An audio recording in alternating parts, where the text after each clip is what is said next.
बलिया में all India Majlis-e-Ittehadul मुस्लिमीन party का एक प्रतिनिधिमंडल मरहूम एजाजुल हक अंसारी, जिनकी कुछ दिनों पहले हत्या कर दी गई थी, उनके पिता और परिवार वालों से मिलने उनके गांव तरकालपुर गढ़वार पहुंचा। उनके पिता मुख्तार अंसारी से मिलकर उनके आंसू पोंछे और उन्हें हर तरह से सहयोग करने का आश्वासन दिया। प्रदेश महासचिव मोहम्मद शमीम खान ने कहा कि बैरिस्टर असदुद्दीन ओवैसी साहब व प्रदेश अध्यक्ष शौकत अली साहब ने हम लोगों को आपके पास भेजा है। देश में जहां भी किसी दलित, पिछड़े, शोषित, वंचित पर अत्याचार होता है तो हमारी पार्टी उनकी लड़ाई लड़ने का काम करती है। उन्होंने कहा कि जिस तरीके से समाजवादी पार्टी की सरकार में खुलेआम अपराध होता था, आज बीजेपी की सरकार में इस तरीके से अपराध हो रहे हैं। समाजवादी पार्टी की सरकार में जिस तरह ऑन ड्यूटी डीएसपी जियाउल हक की हत्या हुई, बीजेपी सरकार में एजाजुल हक की हत्या हुई। जीरो टॉलरेंस की नीति खत्म हो चुकी है। अपराधी अगर दलित, पिछड़े और अल्पसंख्यक समाज से होता है तो पहले बुलडोजर जाता, गिरफ्तारी बाद में होती है। हम बुलडोजर के विरोधी हैं, लेकिन अपराधियों को कानून के हिसाब से सजा होनी चाहिए। हम मृतक के परिजनों को 50 लाख रुपए और एक नौकरी की मांग करते हैं। प्रदेश संयुक्त सचिव मुकुल देशमुख ने कहा कि वर्तमान सरकार में दलित, पिछड़े और मुसलमानों पर अत्याचार बढ़ गया है। अखबार और समाचार घटनाओं से भरे पड़े हैं।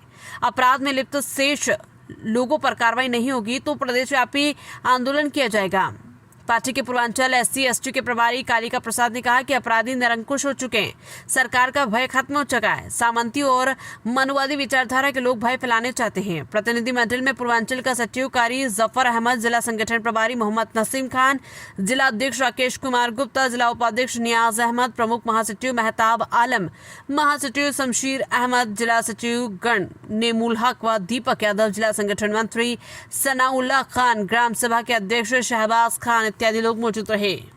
वर्तमान सरकार भाजपा की चल रही है, जिसमें दलित, शोषित, वंचित और अल्पसंख्यक समाज, विशेष तौर से अल्पसंख्यक समाज को जो निशाना बनाया जा रहा है, प्रशासनिक तौर पर उनको जो अपराधियों को सुरक्षा दी जा रही है, इसका नतीजा है कि आज इनका लड़के की हत्या हो गई और इस हत्या को किसी भी तरीके से प्रशासन के द्वारा सुरक्षा नहीं दिया गया, न जांच की जा रही है, न हत्यारों को पकड़ा जा रहा है।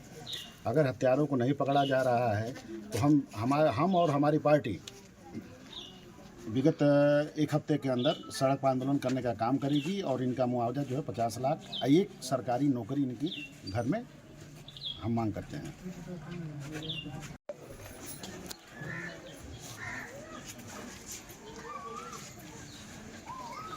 सर, जिस तरह की ये घटना हुई है, क्या कहना चाहेंगे? जला दी बस्ती उजाड़े गुलशन, किए हैं इतने यतीम तुमने, बिलखती ओठों की सिसकियों से अभी भी क्या दिल भरा नहीं है। किए हैं तुमने जुल्म जितने, यकीनन तुम्हारा हिसाब होगा। गुरूर इतना न सर चढ़ाओ, बसर बशर है खुदा नहीं है। आज जिस तरीके से एक बाप के बेटे को बेरहमी से उसकी हत्या की गई, आज ये दिखा रहा है वो समाजवादी पार्टी का वो दौर जब जियाउल हक साहब की हत्या हुई थी बेरहमी के साथ ऑन ड्यूटी, उसकी याद दिलाता है। ये बीजेपी की सरकार कहती थी कि गुंडा राज चल रहा है, जंगल राज चल रहा है। आज वही समाजवादी पार्टी का जो जंगल राज है, आज इस बीजेपी की सरकार में खुलेआम चल रहा है और खुलेआम दिखाई दे रहा है। अपराधियों में खौफ नाम की कोई चीज़ रह नहीं गई है। जो जीरो टॉलरेंस की नीति बनाई जा रही थी, आज वो जीरो पे पहुंच चुकी है। पूरे प्रदेश में चाहे दलित हो, चाहे पिछड़ा हो, चाहे आदिवासी हो और चाहे मुसलमान हो, उसके खून की, उसकी जान की, उसकी माल की, उसकी आबरू की कोई कीमत नहीं रह गई। सरकार केवल अपनी पीठ थपथपा रही है, लेकिन इनका खौफ इन जो आतंकी हैं और ये जो सामंती हैं और ये मनुवादी हैं, उनके बीच में खौफ रह नहीं गया।